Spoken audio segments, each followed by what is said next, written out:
Well, dozens of people rallied outside Tucson City Hall for those left those left homeless after the closure of Ocotillo Hotel and Apartments.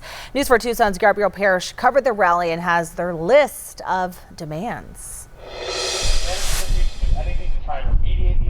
People held up signs, fund the people's needs, and housing justice for Ocotillo tenants. One former tenant tells me she is scared because she's now living outside in a tent. We're doing a rally to stand up for our rights being evicted unlawfully from the Ocotillo apartments. At tonight's city council meeting, former residents did not hold back expressing how they feel about being forced back into life on the streets. When I moved in there, it was unlivable then.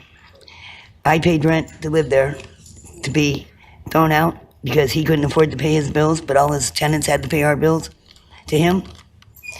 What made it right for him to throw everybody out, or the city? You don't pay our bills, we pay yours. So I think it's time that you straighten up.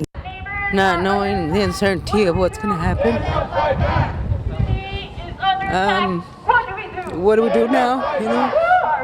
The city of Tucson says that it did not evict anyone, but rather condemned the building. The code enforcement staff found that the building was unsafe to live in. The building lacked electricity and was deemed a fire hazard.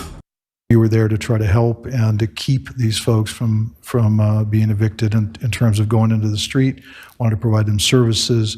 And as Madi mentioned, many did take advantage, but there were some that listened to these folks and locked their rooms and did not, unfortunately, get those resources that could have been available to them. At the meeting, a list of demands were presented to the city council ranging from immediate housing for all Ocotillo tenants, an investigation into Happy Times, along with health care from the government. Brenda tells me she wants the city to right this wrong. She says an organization called Happy Times received government benefits to provide housing for more than 200 people. Just fairness, you know, just somewhere to go, just what we were there for, to get, sobriety and for, a habitable place to live.